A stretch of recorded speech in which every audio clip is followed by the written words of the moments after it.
Hedgerows are really important in Northern Ireland, and you can see them in almost every field.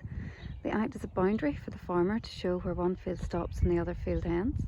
They also are really important in providing shelter for the animals from wind and rain.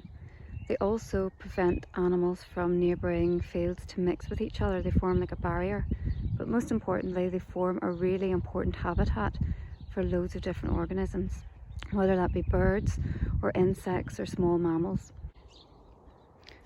There are lots of different plants in the hedgerows in Northern Ireland. Native species would include things that you can see in this small section of hedgerow, including oak, holly, hawthorn, some dog rose as well, and ash.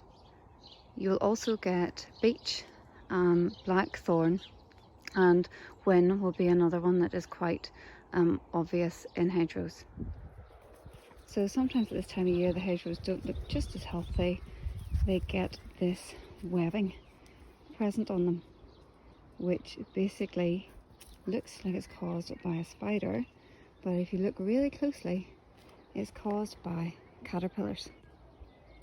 So these caterpillars are actually caterpillars from an ermine moth, and there are loads of different species of ermine moth in Northern Ireland. Some like to feed on hawthorn, which is what they're doing here.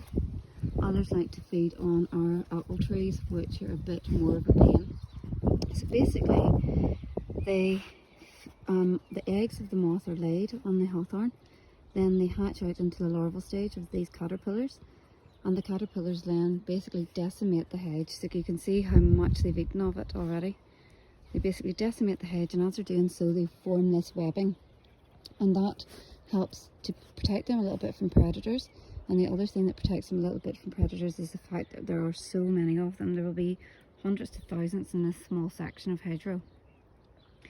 Then they will go into their pupal stage. Once they've got to that stage, they will go to their pupal stage, and then eventually, actually, if you just even look, you can see one has already gone into its pupal stage. If I can just find it, there, you can see one's already gone into its pupal stage, and then it will hatch out into a moth, and whenever it hatches out into a moth, they then leave the hawthorn and it has a chance to recover. So it just gives you an idea as to how a hedgerow can support so many individuals.